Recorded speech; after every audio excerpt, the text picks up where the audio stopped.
ಅದರ ಹೊಸ ಮುಖ್ಯಮಂತ್ರಿಗಳು, ಹಳೆ ಸರ್ಕಾರವೇ ಅದು. ಇದೇನೋ ಹೇಳ್ತಾರಲ್ಲ, ಅಲ್ವಾ? ನೀನು ಹೇಳ್ದಲ್ಲ ಬಿಡು.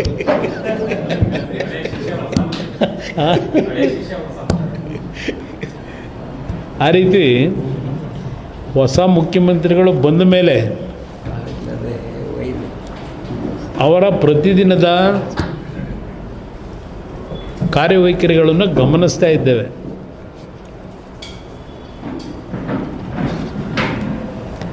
ಅವರ ನಡವಳಿಕೆಗಳು ನೋಡಿದ್ರೆ ಪ್ರತಿನಿತ್ಯ ಯಾರ್ಯಾರಿಗೆ ಕಿವಿಗೆ ಹೂ ಮುಡಿಸ್ತಾರೋ ಗೊತ್ತಿಲ್ಲ. ಯಾಕೆಂದರೆ ಕಿವಿಗೆ ಹೂ ಮುಡ್ಕೊಂಡೇ ಇಂದಿನ ಇದ್ದಂಥ ಸರ್ಕಾರದ ವಿರುದ್ಧ ಹೋರಾಟ ಮಾಡ್ಕೊಂಡು ಬಂದಂಥವ್ರು. ಅವರ ಪ್ರತಿದಿನದ ಕಾರ್ಯಚಟುವಟಿಕೆಗಳು, ಹೇಳಿಕೆಗಳನ್ನು ನೋಡಿದಾಗ ಆ ಹಿಂದೆ ಹೂ ಮುಡ್ಕೊಂಡು ವಿಧಾನಸಭೆಗೆ ಭಾಗವಹಿಸಿದ್ರಲ್ಲ ಕಾಂಗ್ರೆಸ್ ನಾಯಕರುಗಳು, ಈಗ ಆ ಹೂ ಅದನ್ನು ತೆಗೆದು ಆ ಹೂವನ್ನು ಈಗ ಯಾವ್ಯಾವ ಕರ್ನಾಟಕದ ಕನ್ನಡಿಗರ ಮೇಲೆ ಹಾಕ್ಲಿಕ್ಕೆ ಹೊರಟಿದ್ದಾರೋ ಅನ್ನೋದು ನನಗೆ ಒಂದು ರೀತಿಯ ಆತಂಕ, ಅನುಮಾನವೂ ಪ್ರಾರಂಭ ಆಗ್ತಿದೆ. ಪಾಪ ಕಳೆದ 2 ದಿನ ಏನು ಕಲಬುರಗಿ ಭಾಗದ ವಿಭಾಗೀಯ ಮಟ್ಟದ ಪ್ರಗತಿ ಪರಿಶೀಲನಾ ಸಭೆ ಮಾಡಿದ್ದು ನೋಡಿದೆ. ಆದ ನಂತರ ಅವ್ರು ಹೇಳಿಕೆ ಕೊಟ್ಟಿರೋದು.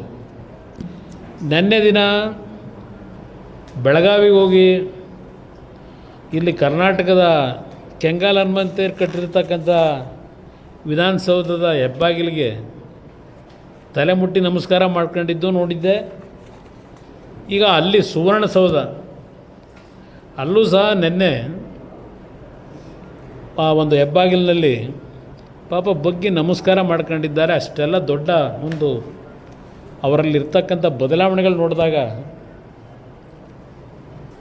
ಏನೋ ಒಂದು ಭಾಳ ಚೇಂಜಸ್ ತರ್ತಾ ಇದ್ದಾರೆ, ಚೇಂಜಸ್ ತರಲಿಕ್ಕೆ ಹೊರಟಿದ್ದಾರೆ ಅನ್ನೋ ಅಂತಕ್ಕಂಥದ್ದು ನನಗೂ ಒಂದು ಆಶಾಭಾವನೆ ಪ್ರಾರಂಭ ಆಗಿದೆ. ಇಲ್ಲಿ ಮೊನ್ನೆ ದಿನ ಕಲಬುರಗಿಯ ಬಿದರು ಮತ್ತು ಕಲಬುರಗಿ ಪ್ರವಾಸ, ಬೀದರ್ನಲ್ಲಿ ಏನು ಪ್ರವಾಸ ಮಾಡಿದ್ದಾರೆ ನೀವೇ ತೋರಿಸಿದ್ರಿ. ಏನೋ ಅನುಭವ ಮಂಟಪಕ್ಕೆ ಹೋಗಿ ಭೇಟಿ ಕೊಟ್ಟರು. ಆಮೇಲೆ ಅದು ಯಾವುದೋ ಒಂದು ತಂಡದ ಸಭೆ ಮಾಡಿದ್ರು, ಕಾಂಗ್ರೆಸ್ ಕಾರ್ಯಕರ್ತರು ಸಭೆ ಮಾಡಿದ್ರು. ಅಲ್ಲಿಂದ ಕಲಬುರಗಿ ಹೋಗಿ ಹಾಲ್ಟ್ ಮಾಡಿದ್ರು. ಕಲಬುರಗಿನಲ್ಲಿ ಒಂದು ಪ್ರಗತಿ ಪರಿಶೀಲನಾ ಸಭೆ ಎಂಟೈರ್ ಕಲ್ಯಾಣ ಕರ್ನಾಟಕದ ಜಿಲ್ಲೆಗಳೇನಿದೆ ಎಲ್ಲರಿಗೂ ಆಹ್ವಾನ ಕೊಟ್ಟರು. ಅಲ್ಲಿಯ ಜನಪ್ರತಿನಿಧಿಗಳಿಗೆ ಪ್ರಗತಿ ಪರಿಶೀಲನಾ ಸಭೆ ಮಾಡಿದ್ದಾರೆ. ಆ ಪ್ರಗತಿ ಪರಿಶೀಲನಾ ಸಭೆಯಲ್ಲಿ ಇವ್ರು ಹೋದಂಥ ಯಾವುದೇ ಪ್ರದೇಶದಲ್ಲಿ ಯಾವುದೇ ಮೀಟಿಂಗ್ ಮಾಡಬೇಕಾದ್ರೆ ಭಾಳ ಏನು ಸೀಕ್ರೆಟಾಗಿ ಮಾಡ್ತಾರೆ. ಮಾಧ್ಯಮದ ಸ್ನೇಹಿತರುಗಳು ಯಾರೂ ಒಳಗೆ ಎಂಟ್ರಾಗೇ ಇಲ್ಲ. ಪ್ರಗತಿ ಪರಿಶೀಲನಾ ಸಭೆ ಮಾಡಿದ ನಂತರ ಅವರು ಕೊಡ್ತಕ್ಕಂಥ ವರದಿ ನೀವು ಮಾಡಬೇಕಷ್ಟೆ. ಯಾವುದೇ ಪ್ರಗತಿ ಪರಿಶೀಲನಾ ಸಭೆ ಒಳಗೆ ನಿಮ್ಮನ್ನು ಕೂರಿಸಲ್ಲ. ಇಲ್ಲ ಯಾವುದೇ ಭಾಳ ಅತ್ಯಂತ ಸಭೆಗಳು ಗೌಪ್ಯವಾಗಿ ನಡೀಬೇಕಲ್ಲ, ಅಲ್ಲಿ ನಡೀತಕ್ಕಂಥ ಸಭೆ ಬೇರೆಯವ್ರಿಗೆ ಗೊತ್ತಾಗಬಾರ್ದಲ್ಲ, ಮಾಧ್ಯಮ ಸ್ನೇಹಿತರಿಗೂ ಗೊತ್ತಾಗಬಾರ್ದಲ್ಲ, ಅದಕ್ಕೆ ನಿಮ್ಗಳನ್ನ ಒಳಗೆ ಸೇರಿಸಲ್ಲ. ಕಲಬುರಗಿಲೂ ಪಾಪ ಪ್ರಗತಿ ಪರಿಶೀಲನಾ ಸಭೆ ಮಾಡಿದ್ರು. ಆ ಸಭೆಯಲ್ಲಿ ಏನೇನು ಚರ್ಚೆ ಆಯಿತು ಅನ್ನೋದು ನಾನು ತಗೊಂಡಿದ್ದೀನಿ ವಿಷಯನ. SIRದೇ ಅವ್ರಿಗೆ ಚಿಂತೆ.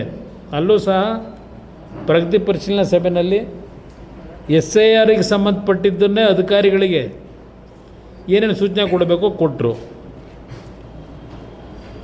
ಅದ್ರ ಜೊತೆಗೆ ನಾನು ಈ ರಾಜ್ಯದ ಮುಖ್ಯಮಂತ್ರಿಗಳನ್ನ ಕೇಳಲಿಕ್ಕೆ ಬಯಸ್ತೀನಿ. ಕಲಬುರಗಿಗೆ ನೀವು ಹೋದರಲ್ಲ, ಕಲಬುರಗಿನಲ್ಲಿ ರೈತರು ಜನರ ಪರಿಸ್ಥಿತಿ ಏನಾಗಿದೆ ಅಂತಕ್ಕಂಥ ಒಂದು ಮಾಹಿತಿ ಪಡೀಲಿಕ್ಕೆ ಯಾವುದಾದ್ರೂ ಒಂದು ಹಳ್ಳಿಗೆ ಏನಾದರೂ ಭೇಟಿ ಕೊಟ್ರ? ಇಲ್ಲ ಹೋಗಲಿ ನಿಮ್ಮ ಅಧಿಕಾರಿಗಳು ಇವತ್ತು ಕಲಬುರಗಿ ಭಾಗದಲ್ಲಿ, ಕಲ್ಯಾಣ ಕರ್ನಾಟಕ, ಯಾದಗಿರಿ ಇರ್ಬೋದು, ರಾಯಚೂರು ಇರ್ಬೋದು, ಬಳ್ಳಾರಿ ಇರ್ಬೋದು, ಅಲ್ಲಿಯ ಜನರ ಪರಿಸ್ಥಿತಿ ಏನಿದೆ, ರೈತರದು, ಕೂಲಿ ಕಾರ್ಮಿಕರ ಪರಿಸ್ಥಿತಿ ಏನಿದೆ, ಇದನ್ನು ಏನಾದರೂ ನಿಮ್ಮ ಅಧಿಕಾರಿಗಳು ನಿಮ್ಮ ಗಮನಕ್ಕೆ ತಂದಿದ್ದಾರಾ? ತಂದಿದ್ರೆ ಅವ್ರಿಗೆ ಏನು ಸೂಚನೆ ಕೊಟ್ರಿ? ಆ ಕಾರ್ಮಿಕರು, ರೈತರು ಪ್ರತಿನಿತ್ಯ 50 ಜನ 60 ಜನ ತಂಡವಾಗಿ ಹಳ್ಳಿಗಳು ಬಿಟ್ಟು ಇಲ್ಲೆಲ್ಲೋ ದಾವಣಗೆರೆ ಕಡೆ ಅಡಿಕೆ ತೋಟದ ಕೆಲಸ ಮಾಡಲಿಕ್ಕೆ, ಚಿಕ್ಕಮಗಳೂರು ಕಡೆ ಕಾಫಿ ತೋಟದ ಕೆಲಸ ಮಾಡಲಿಕ್ಕೆ ಗುಳೆ ಹೋಗಿದ್ದಾರಲ್ಲ, ಅದರ ಬಗ್ಗೆ ಏನಾದರೂ ಸಭೆಯಲ್ಲಿ ಯಾರಾದರೂ ನಿಮ್ಮ ಗಮನಕ್ಕೆ ತಂದಿದ್ದಾರಾ? ಕೆಲವರು ರೈತರು ಬೆಳೆ ಹಾಕಿ, ತೊಗರಿ ಬೆಳೆಗೆ ಬೆಳೆ ಹಾಕ್ತಂಥದ್ದು ಬೆಳೆ ನಾಶ ಆಗಿದೆ, ಹಲವಾರು ಬೆಳೆಗಳು ನಾಶ ಆಗಿದೆ.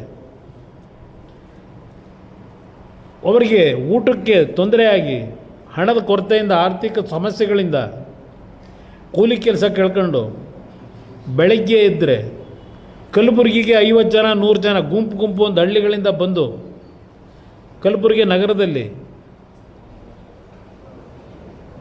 ಕ್ಯಾಂಪ್ ಮಾಡ್ಕೊಂಡು ಒಂದು ಕೂಲಿ ಕೆಲಸ ಸಿಗುತ್ತಾ ಅಂತೇಳಿ ಪ್ರತಿನಿತ್ಯ ಅನುಭವಿಸ್ತಾ ಇರತಕ್ಕಂಥ ಸಮಸ್ಯೆಗಳೇನಿದೆ, ಮಾಧ್ಯಮದ ಸ್ನೇಹಿತರು ನೀವು ಬರೆದಿದ್ದೀರಿ. ಆದರೆ ಅದಕ್ಕೆ ನೀವೇನಾದರೂ ಈ 2 ದಿವಸದ ಪ್ರವಾಸದಲ್ಲಿ ಯಾರೂ ನೀವು ಆತಂಕಕ್ಕೆ ಒಳಗಾಗೋದು ಬೇಡ, ನಮ್ಮ ಸರ್ಕಾರ ನಿಮ್ಮ ಪರವಾಗಿದೆ,